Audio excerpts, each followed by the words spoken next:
Seigneur Dieu, tu es notre Père. Et nous sommes dans la joie en ce matin. Et merci pour ce culte d'adoration. Père, ton Saint-Esprit a attiré ton peuple dans ta présence. Saint-Esprit, que ta lumière brille dans nos cœurs. Et tout ce qui ne glorifie pas Dieu soit cherché, soit ôté maintenant. Saint-Esprit de Dieu, sonne notre cœur en ce jour, Seigneur Dieu. Tu nous connais plus que nous-mêmes. Bénis ton peuple, bénis ta parole, et que quelqu'un dise Amen. Amen. Gloire à Dieu. Là, voici le titre de mon enseignement. Et c'est une question que je vais vous poser. Est-ce que vous voyez un peu? Et si Dieu sondait notre cœur, qui trouverait-il? Et si Dieu sondait mon cœur, ton cœur, notre cœur, qui trouverait-il? Et comme texte biblique de référence, nous lisons dans le livre du prophète Jérémie, au chapitre 17. Suivez la lecture avec moi. Versets 9 et 10. Le cœur est trompeur par-dessus tout et incurable. Qui le connaît? Moi, l'Éternel, je sonde le cœur, je prouve les reins, et cela pour rendre à chacun selon ses voies, selon le fruit de ses actions.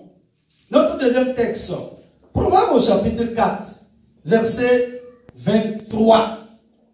Le sage nous dit ici, garde ton cœur plus que tout ce que l'on garde, car de lui sont les issues de la vie.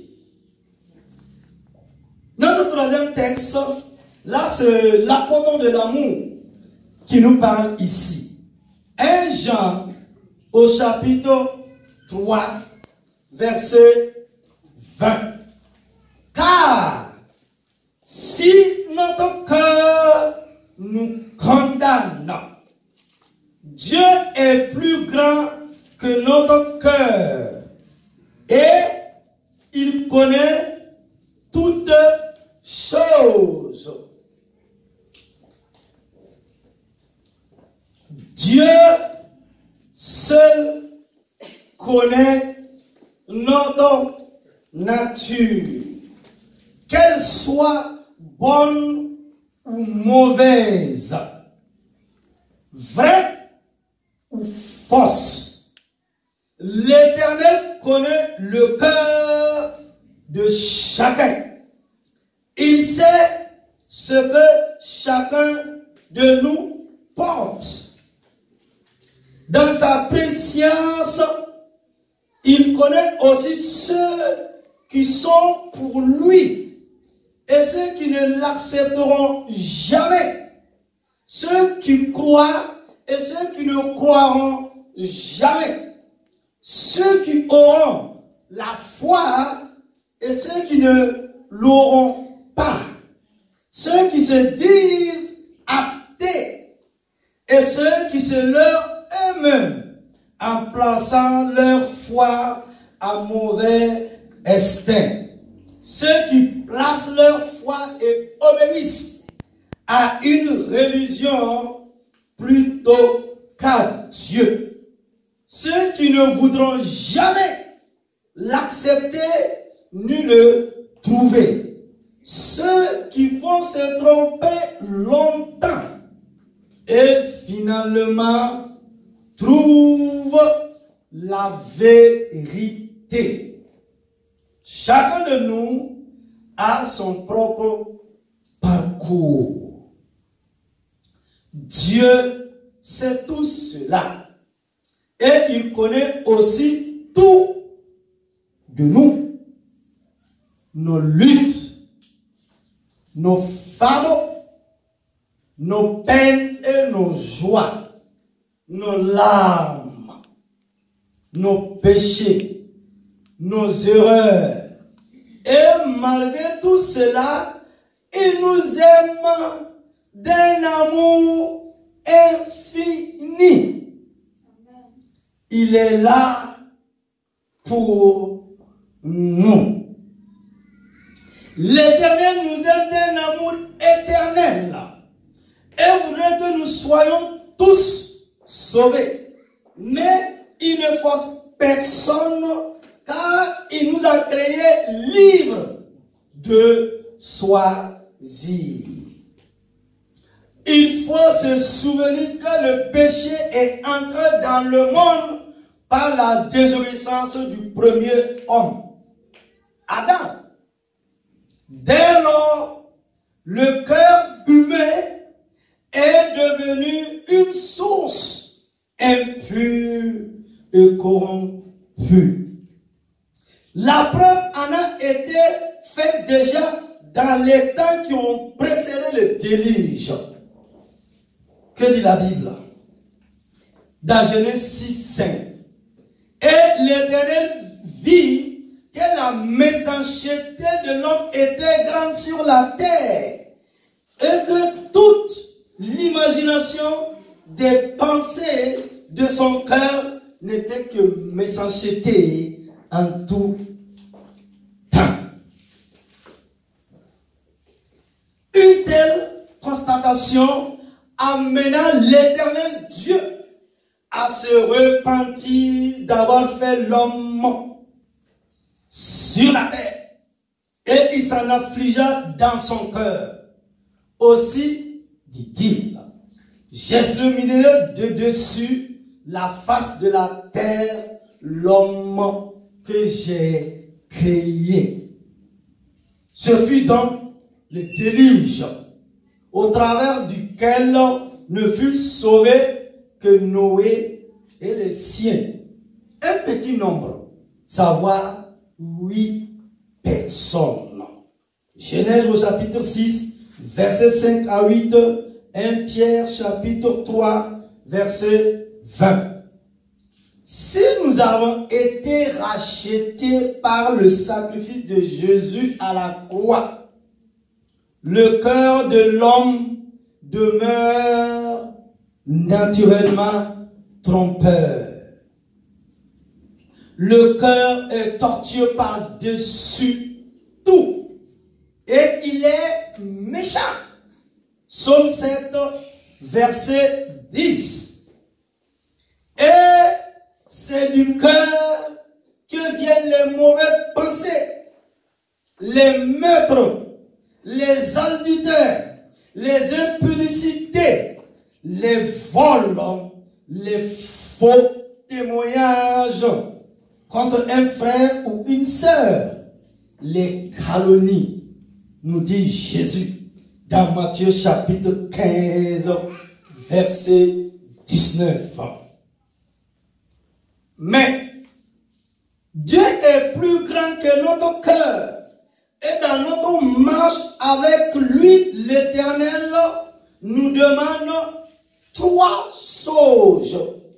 Nous le voyons dans Michée au chapitre 6, verset 8. Et qu'est-ce que l'Éternel recherche de ta part? Sinon, que tu fasses ce qui est droit, que tu aimes la bonté et que tu marches humblement avec ton Dieu. Savoir que Dieu est plus grand que notre cœur est un précieux antidote contre la culpabilité satanique conduisant au désespoir et à la destruction.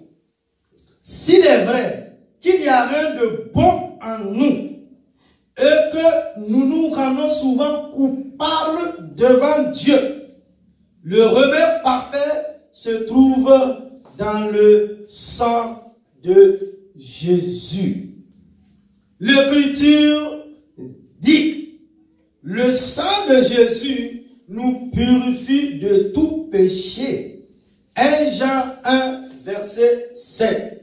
Voilà encore quoi Dieu est plus grand que notre cœur. Le Fils de Dieu s'est livré lui-même en rançon pour plusieurs. Au bois du Calvaire, il s'est acquitté de la dette que nous ne devons payer. Par son nom, nous sommes maintenant réconciliés avec Dieu. Ce n'est pas à notre propre nom que nous sommes invités à nous approcher de Dieu. Beaucoup pensent que l'homme n'est bon.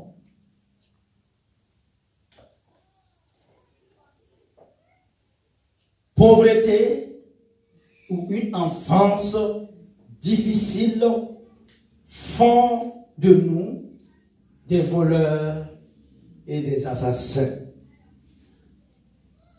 Quant à la Bible, elle affirme que tous les hommes souffrent de la même maladie, que tu sois riche, que tu sois pauvre, que tu sois grand, que tu sois petit, que tu sois jaune, que tu sois noir, que tu sois rouge. Tous les hommes sur cette terre des hommes souffrent de la même maladie, le péché.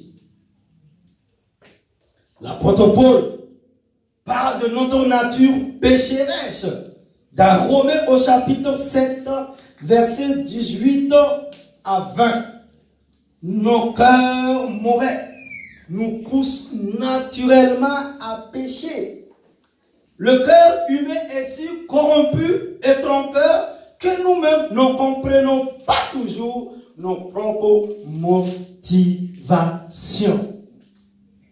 La vérité est que Dieu seul connaît nos désirs et motivations les plus profonds et que sa puissance seule nous permet de nous libérer de notre duplicité et de notre dépravation. Lui seul nous sommes et nous connaît intimement. Hébreux au chapitre 4, versets 11 et 13. Église, peuple de Dieu. Alors, j'ai une question pour toi ce matin, mon frère, ma soeur. Es-tu prêt à laisser Dieu te sonder comme lui seul peut le faire? Je vous propose de voir le sujet de notre matinée en 2 points. Grand 1. Nous ne devons pas nous laisser dominer par notre cœur et nos reins, qui sont le siège des émotions, des affections et des passions humaines. Notre société moderne, sinon notre société actuelle, exalte la passion. La passion semble occuper une grande place chez ceux que le monde admire aujourd'hui. On considère comme des héros celles et ceux qui vont jusqu'au bout de leur passion. Que ce soit pour escalader l'Everest, traverser l'Atlantique à la rame. La Bible dit, fuis les passions de la jeunesse et recherche la justice, la foi, la charité, la paix avec ceux qui invoquent le Seigneur d'un cœur pur. 2 Timothée 2, 22. Je vous pose cette question. Où doit se situer le chrétien par rapport à cela? Il y a dans la Bible 13 versets qui mentionnent la passion. les passions ou le fait d'être passionné. Tous expriment une notion profondément négative appartenant au péché, à la nature humaine déçue, au comportement charnel. Romains 1, 26, Paul dit, leur passion infâme, passion des péchés. Romains 7, 5, crucifier la chair avec ses passions. Galates 5, 24, l'impudicité, l'impureté, les passions, les mauvais désirs et la cupidité. Colossiens chapitre 3, verset 5. Et Paul dit, des femmes d'un esprit faible et borné, chargées de péché, agitées par des passions de toute espèce. 2 Timothée 3, 6. D'où viennent les luttes? Et d'où viennent les querelles parmi vous? N'est-ce pas de vos passions qui combattent dans vous-mêmes? Jacques au chapitre 4, verset 1. Vous demandez mal dans le but de satisfaire vos passions. Jacques chapitre 4, verset 3. Pour ne citer que les passages du Nouveau Testament. L'apôtre Paul nous exhorte à fuir les passions de la jeunesse. Probablement parce que l'être jeune, en âge ou en spiritualité, est plus susceptible de se laisser envahir par des passions. N'ayant pas encore développé ce fruit de l'esprit qu'est la tempérance ou maîtrise de soi. Galates chapitre 5, verset 22. Il ne propose pas un affrontement héroïque, mais une fuite. Il sait que c'est la seule solution valable. Mais il ne reste pas sur cet aspect négatif.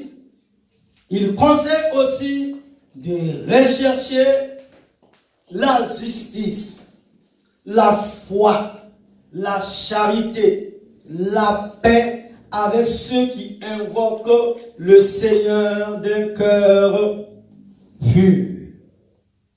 S'il est légitime de se fixer des buts, d'y attacher un très grand intérêt et de montrer de la ténacité pour les atteindre, ne les laissons jamais devenir nos maîtres.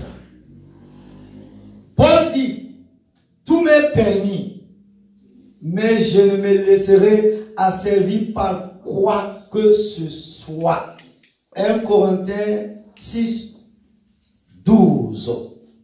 Nos émotions, nos passions sont sans comparaison avec celles de Dieu. Tant les cieux sont élevés au-dessus de la terre, tant notre caractère est éloigné du sien et éloigné du bon chemin. Il est important de ne pas se laisser dominer par elle. La Bible décrit plusieurs conséquences néfastes d'une vie selon nos passions et la chair. D'abord, les Écritures disent que ceux qui vivent selon ces principes et ne souhaitent pas changer ni se repentir de leurs péchés seront séparés de Dieu pour cette vie et la suivante. Quel fruit portez-vous alors, Église, peuple de Dieu, vous qui m'écoutez? Quel fruit portez-vous alors? Des fruits dont vous avez honte aujourd'hui? Car leur fin, c'est la mort. Romains 6, 23. Si vous vivez en vous conformant à votre nature propre, vous allez mourir. Mais si par l'esprit vous faites mourir les manières d'agir du corps, vous vivrez. Nous dit Paul au Romains 8, verset 13. L'apôtre continue. Ne vous y trompez pas. On ne se moque pas de Dieu. Ce qu'un homme aura sémé, il le récoltera aussi.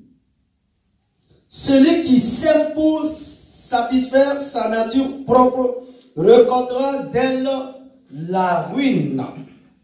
Mais celui qui sème pour l'esprit récoltera de l'esprit la vie éternelle. Galates au chapitre 6, versets 7 et 8. De telles personnes deviendront aussi esclaves de leur nature charnelle.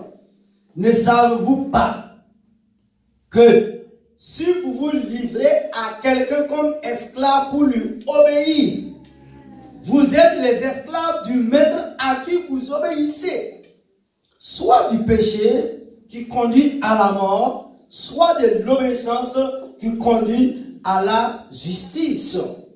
Nous dit encore l'apôtre Paul dans Romains 6, verset 16. Cet esclavage mène toujours à un mode de vie destructeur et à une vie dégradée, comme l'a dit le prophète Osée à Israël en son temps. Puisqu'ils ont semé du vin, ils moissonneront la tempête. Osée 8, verset 7. Le fait est qu'obéir à la chair aura toujours des conséquences d'ordre spirituel, d'où la nécessité de prendre le dessus sur nos passions. Et nous arrivons à notre grand 2. Grand 2. Laissons Dieu nous sonder et nous aider à prendre le dessus sur nos passions. Je dis grand 2. Laissons Dieu nous sonder et nous aider à prendre le dessus sur nos passions. La Bible décrit un processus en 3 étapes pour prendre le dessus sur nos passions et restaurer notre relation avec Dieu. La première est de marcher dans la lumière en confessant nos péchés à Dieu. Cela implique d'accepter ce que la Bible dit de tous les enfants des hommes. Nous sommes pécheurs et notre relation avec le Dieu qui nous a créés est brisée dès notre entrée dans le monde. Le psalmiste nous dit ici, si tu tenais compte de nos fautes, éternel Seigneur, qui pourra subsister? Oh, j'aime ce verset. Psaume 130, verset 3. Si tu tenais compte de nos fautes, si tu tenais compte de nos péchés, éternel Seigneur, qui pourrait subsister? L'apôtre Jean nous dit, continue, l'apôtre Jean nous dit ici, si nous disons que nous n'avons pas de péché, nous nous trompons nous-mêmes. Et la vérité n'est pas en nous. Si nous disons que nous n'avons pas péché, nous faisons de Dieu un menteur. Et sa parole n'est pas en nous. 1 Jean chapitre 1, versets 8 et 10. La deuxième étape consiste à marcher par l'esprit. Cela veut dire quoi? Tout chrétien, tout enfant de Dieu né de nouveau doit marcher par l'esprit de Dieu.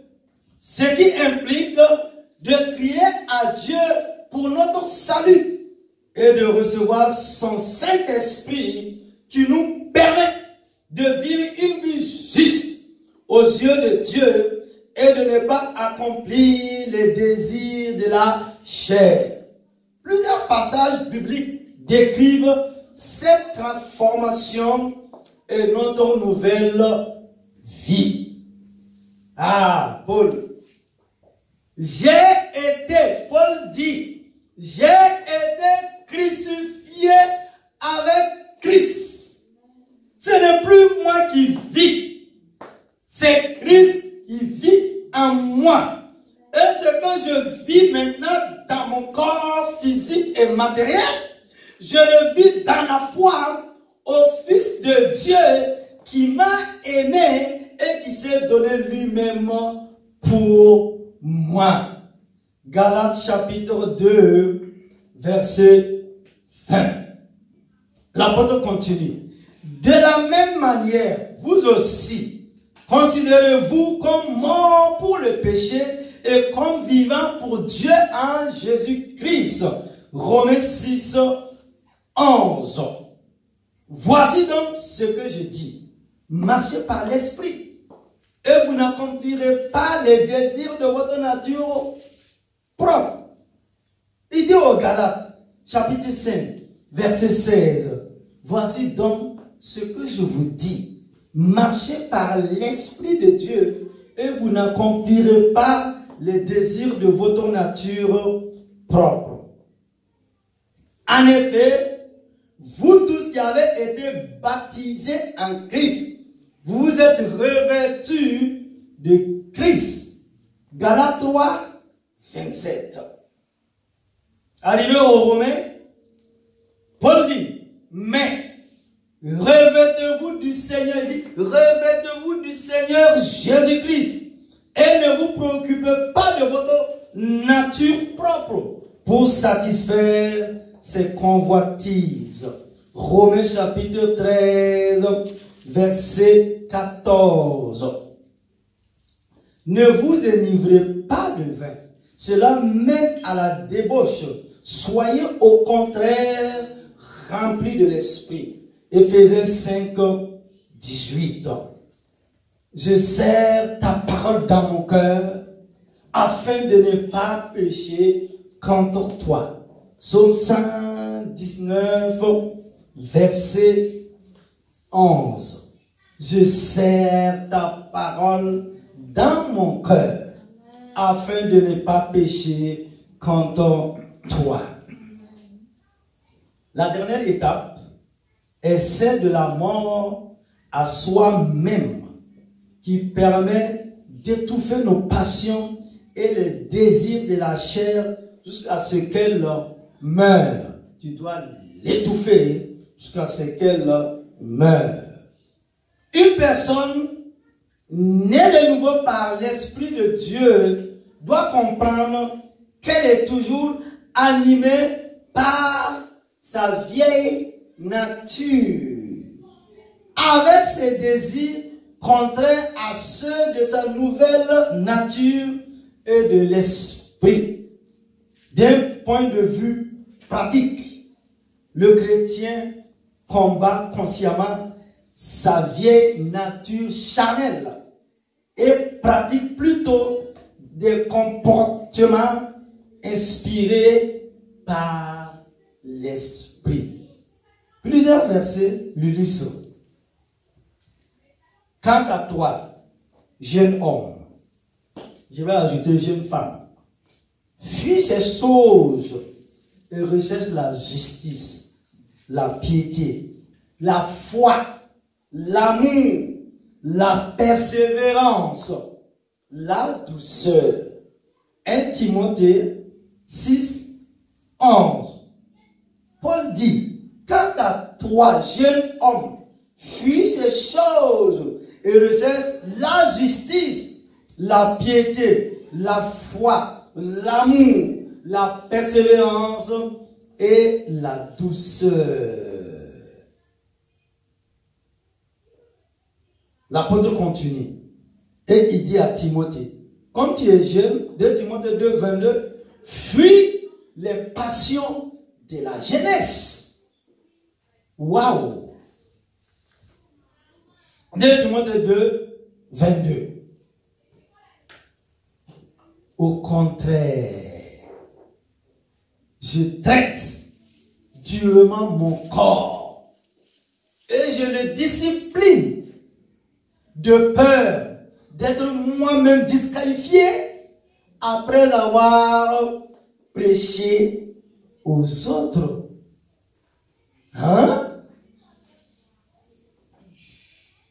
1 Corinthiens 9, 27. Paul dit, il dit à l'église de Corinthe, il dit au contraire, je traite durement mon corps et je le discipline de peur d'être moi-même disqualifié après avoir prêché aux autres. Hein? Waouh!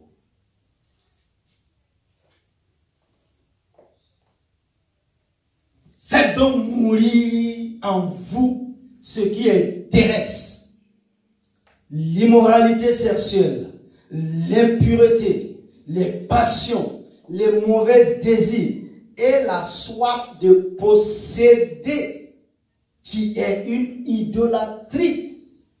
Colossiens chapitre 3, verset 5. Là, l'apôtre, ici, il est dur avec l'église de Colosse. Il dit la soif de posséder. Ceux qui appartiennent à Christ ont crucifié leur nature propre avec ses passions et ses désirs. Galates 5, 24. Nous savons que notre vieil homme, ça veut dire notre nature adamique, a été crucifiée avec lui, afin que le corps du péché soit réduit à l'impuissance et qu'ainsi nous ne soyons plus esclaves du péché. Mais vous, ce n'est pas ainsi que vous avez appris à connaître Christ.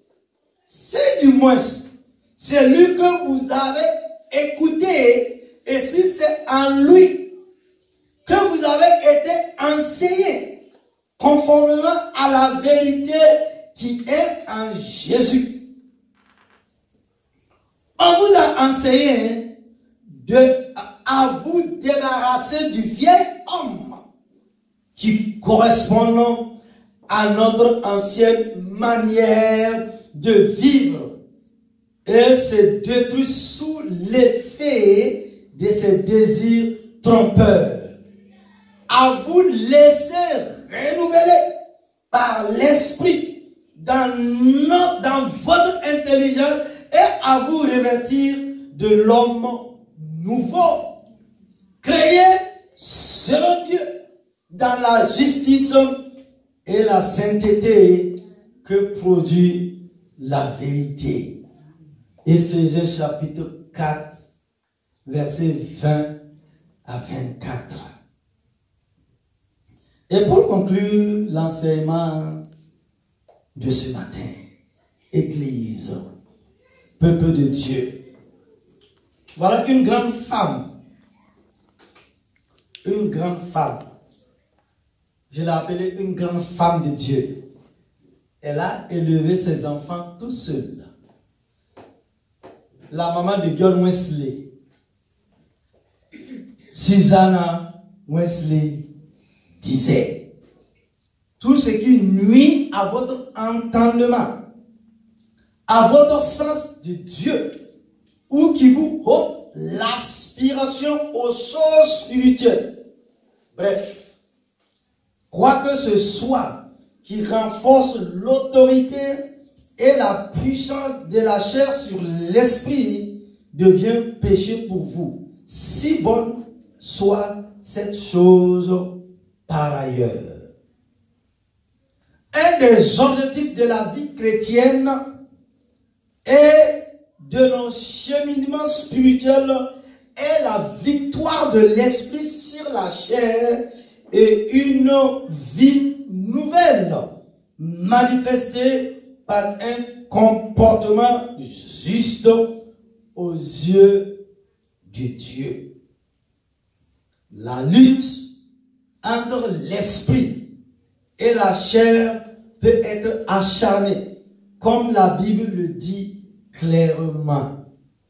Mais les chrétiens ont l'assurance que Dieu leur donnera la victoire sur la chair.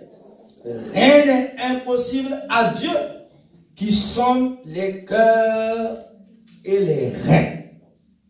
Dieu ne vous abandonnera pas dans ce cheminement, comme l'indique Philippiens chapitre 1 verset 6. L'apôtre dit ici: je suis persuadé que celui qui a commencé en vous cette bonne œuvre la poursuivra jusqu'à son terme, jusqu'au jour de Jésus-Christ. Je suis persuadé que celui qui a commencé en vous cette bonne œuvre la poursuivra jusqu'à son terme, jusqu'au jour de Jésus-Christ de Nazareth.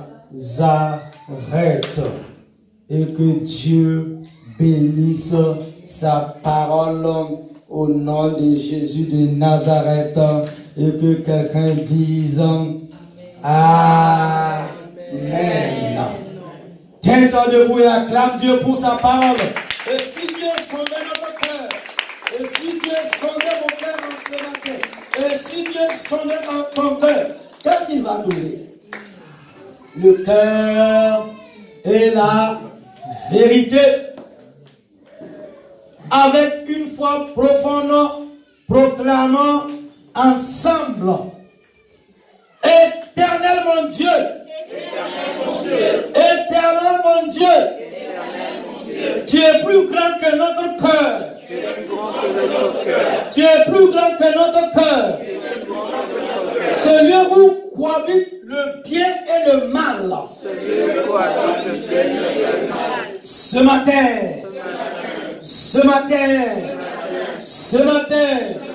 je veux me laisser transformer par toi. Je veux me laisser transformer par toi. Je veux me laisser transformer par toi. Je veux me laisser transformer par toi. Ôte en moi tout ce qui ne te glorifie pas. Ôte en moi tout ce qui ne te glorifie pas. Ôte en moi tout ce qui ne te glorifie pas. Ôte en moi tout ce qui ne te glorifie pas. Que le sang de Jésus me lave de tout péché. Que le sang de Jésus me lave de tout péché. Que le sang de Jésus me lave de toute agression. Que le sang de Jésus me lave de toute transgression. Que le sang de Jésus me lave de toute iniquité. Que le sang de Jésus me lave de toute iniquité. Je m'attends à toi, éternel. Je m'attends à toi, éternel. Car ce n'est pas de mon cœur que proviendra la délivrance, mais de toi qui es plus grand que notre cœur. Mais de toi qui es plus grand que notre cœur. Mais de toi qui es plus grand que notre cœur. Au nom de Jésus. Au nom de Jésus. Au nom de Jésus. Au nom de Jésus. Au nom de Jésus. Au nom de Jésus. Amen. Amen. Amen. Acclame Jésus. Acclame-le, acclame-le, acclame-le.